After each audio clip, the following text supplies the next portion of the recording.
What's up, y'all? Welcome to the Tremain Show, another Dawn and Tremain edition of the show. All right, today we're talking about, do you need a college degree to be a successful entrepreneur? That's a great question. It is a great question. It is a great topic. And this is one that is really personal for me. All right, and we're going to get into that in a second. All right, the reason why this conversation, we're the right people to have this conversation is because I dropped out of college to start my first business venture at 19 years old.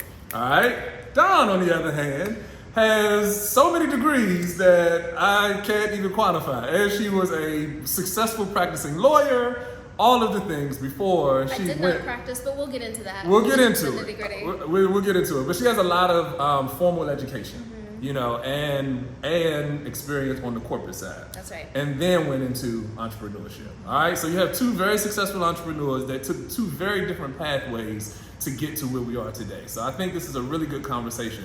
All right, so you want to start? Sure. All right, so Dawn's going to start. Tell us about, and then we'll get into why this is important or not important, but tell us a little bit about your background and what brought you into entrepreneurship. Okay. So I just knew that I was going to be a lawyer. I've been fighting with people since I was a wee girl. So everybody said, you need to be a lawyer, you need to be a lawyer. So I went to Boston College for undergrad, went to really elite, private high schools and, high school and middle school, then went to law school, then studied abroad, did the whole gamut, did the whole shebang. And here's what I'll say. I believe that my trajectory helped me, but there are pros and cons, I think, to either approach. And it's just important for you to know what you might run into depending on which position you're in. So for me, here's the thing. I believe, so I'm in hardware, we've touched on this before. I do tech-enabled hardware, which has a really high barrier to entry. It requires a lot of your own capital to get started. It requires a lot of venture capital to, grow. And there are very few people, period, who are able to do this. There are almost no black women who have been able to raise for this space. I believe that my background allowed me to raise, it gave people confidence that quite frankly I hadn't earned, right? Just people seeing the ESQ at the end of your name, it tells them, it signals to them that this person is a capable human being, they have done hard things. However, there are parts of my legal education that did set me up. I knew that I was interested in business in law school, and so I took all business law classes. I took intellectual property classes. I had a really wide range of experience throughout my career that allowed me to put the pieces together for this business. However, you can do this without those things. Absolutely, 100%. So some of the pros are it gave people confidence in me right off the bat. Some of the minuses are I spent 5, 6, 7 years of my career doing something else that wasn't meant for me, right? I always knew that I wanted to raise businesses, but I had people in my head saying, no, do this other thing. No, you got to get this credibility first. You got to get this bona fide first. And I believe that I wasted a lot of time. Meanwhile, you started at 19, and so now here you are, you're off to the races, you got exits under your name, you have experience that I haven't had the time to amass, right? So there's a cost and benefit to either approach. Got it. So yes and yes, definitely cost and benefit. What I would say, kind of bouncing my experience off of what you just described, is that, and this is something that I've had to learn, but had to learn the hard way. And what I had to learn is that the stuff is the stuff. Like, you gotta learn the stuff, whether you learn it in school or whether you learn it in the streets. Like, you gotta learn the stuff. Yeah. And so, it took me, I was probably into my second business when I understood that. Yeah. Because I thought that, you just go through the process, you pursue the thing, you're interested in, and, magically through osmosis, you learn the stuff, all of the business acumen that you need to be successful. But that is not the case. You have to be really intentional at a certain point in your development to learn these things. Yes. Now, I think what school does, so here's my thing.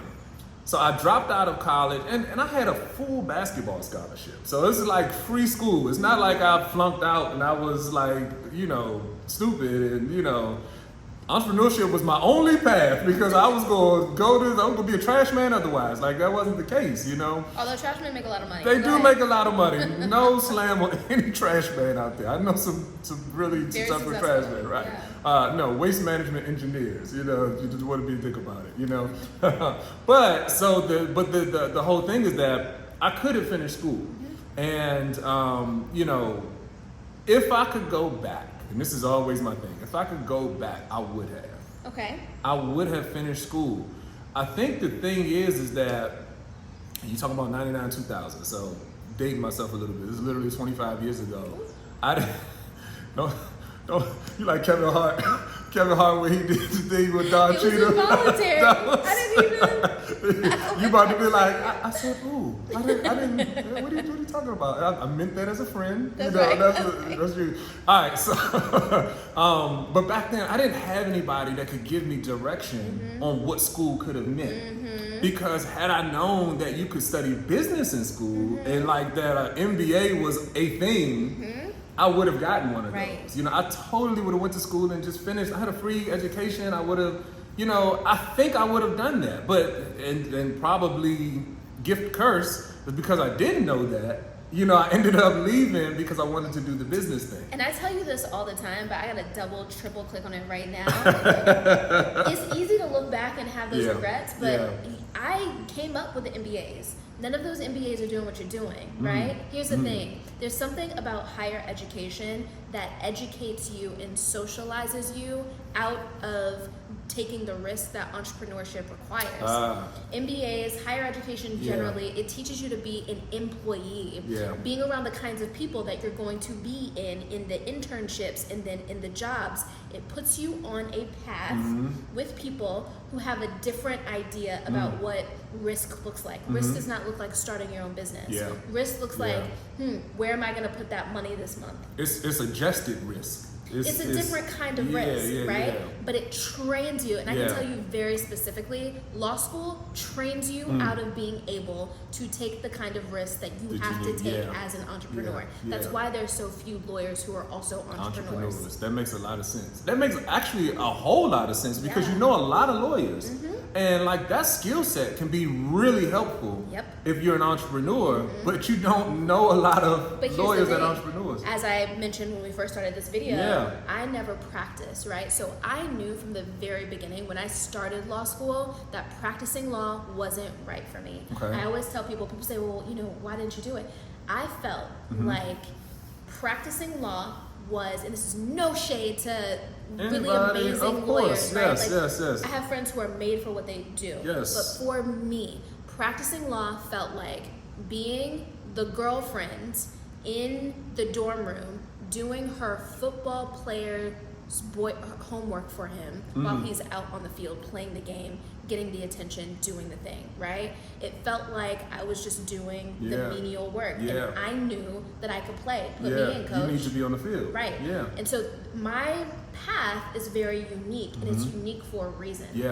I always knew that practicing wasn't right for me. So I went into politics. And what do you do in politics? I'm on campaigns, I'm in the field, right? You're pitching constantly. Now, it's a different kind of pitching. But you're doing pitching a candidate, you're pitching policies. But you're building that muscle. But you're pitching.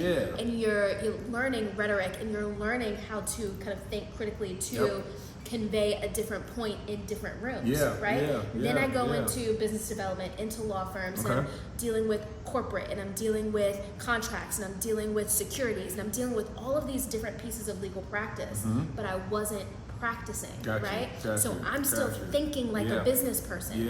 And I believe that had I practiced, had I gotten into a world and onto a path that socializes you out of being able to take that risk, I wouldn't be here.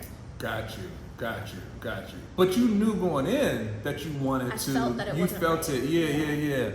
Wow. Okay, so this is a great perspective because a lot of times people think about, okay, should I work? Should I, go to school? Should I, a lot of people have these different kind of questions, especially people who want to be entrepreneurs.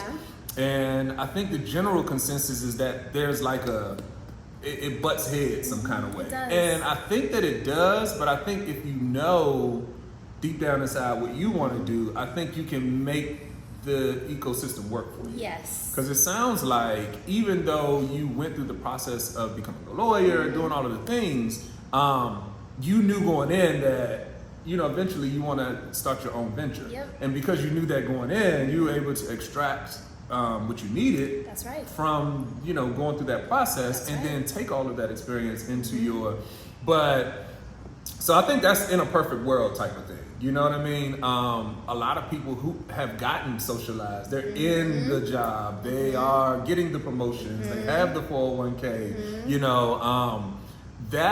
and they haven't been thinking about their own venture. Right. You know what I mean? This is something that maybe, they're 10 years into their career, 15 years into their career, and they realize, maybe I can do something different.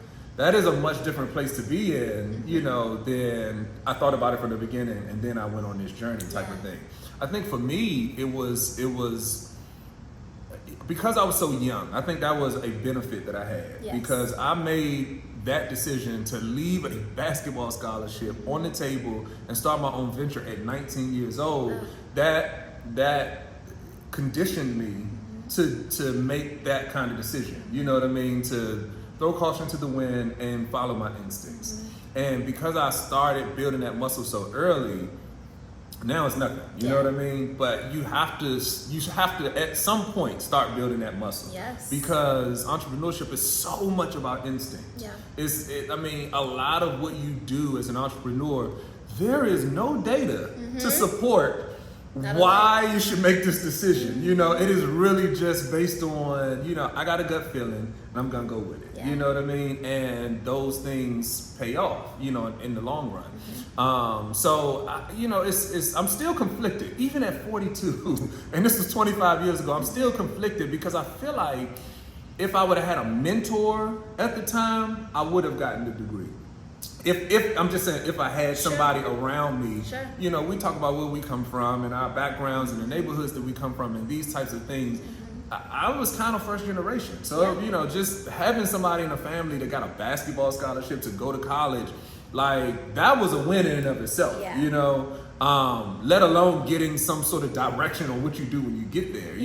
I deal with and mentor like first generation students all the time. And one of their difficulties is like, okay, I beat all of the odds to get to college, but nobody has any information on the mindset you need to stay. Yeah, and here's the thing. We can't operate in hypotheticals because the reality is, had I had business mentorship, my career would have looked very different. You know what I mean? True. There's always, we can talk about the ifs and what ifs all day. Yeah. At the end of the day, you have the hand that you are dealt, you have the choices that you made, and we always have to give ourselves grace. When you are 17, 18, 19, you are making the best decisions that you can with the information that you have at the time.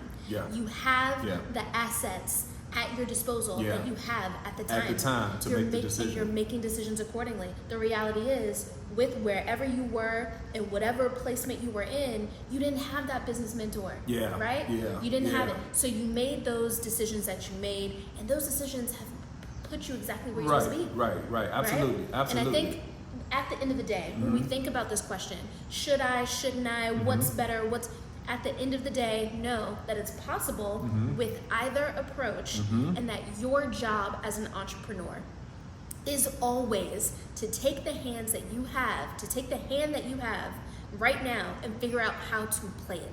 How do you play it? Now, you might not be able to win the game with that hand, but you might be able to win the set with that hand and position yourself better for the next set so that you can eventually win the game. Absolutely. Love that. All right, so let's transition the conversation to sort of phase 2 of it. And I think phase 2 kind of connects to the first thing I said, which is that whether you go to college, whether you don't go to college, whether you get the law degree or whether you just do it on your own, you have to learn certain things in order to be a successful entrepreneur. All right, so take your formal training, encapsulate that, sit it on the table, and talk a little bit about the things that you've had to learn to be a successful entrepreneur outside of your formal training degrees, et cetera, et cetera. I think my superpower is rhetoric and communication, Okay. and being able to pivot my communication in a way that is salient for different audiences, right? So when I'm sitting in front of my customers are not lawyers or VCs, Yeah, right? yeah. They need somebody who they can relate to, and I need to speak to them on a certain level. That's where that political training comes in. You know what I mean? It is, and it's not just the political training. It's also being from where I'm from. Yes. Right? I can walk into any room and relate with that person. Absolutely. And so that's something you can't really train. Okay. And that's something that you just kind of have to have on your insides. Okay. And then there's the kind of rhetoric, right? So once you go into a room with investors, they're expecting that you understand certain verbiage. They're expecting that you understand certain language. And that, yes, can be had by going to school and getting training. It can also be had by very simply opening up a book and reading it. If you read, there's like 3 or 4 books. You read those books and then put them on Audible and reread them and re-listen to them a couple times. There's no conversation that you are going to enter into with a VC. It doesn't matter how sophisticated, where you can't hang.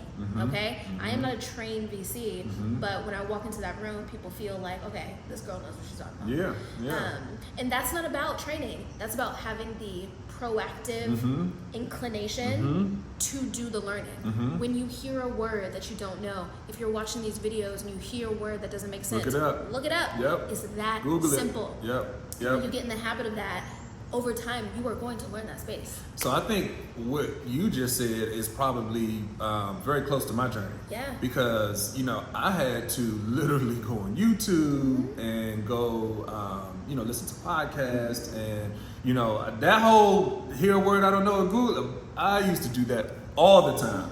I would be in meetings and I would have a little notepad and I'm listening, I'm writing these words down. What did they just say? They would say, this and that and the third, and they would give these acronyms, ARR, MRR, and all of these things. Yeah, definitely. We got that. 100%, And I'm writing this down and sometimes I'll be in meetings Googling stuff if you're on Zoom and you don't have to have your phone in the camera. So it's what does this stand for in business, type of thing. And because ARR is annual recurring revenue, but sometimes it'll mean something in another sector. So if you just put in, because that's happened a couple times where I'll be on a call and somebody will say something, I'll Google it. What does this mean but I won't say in business. I just say, what does this mean?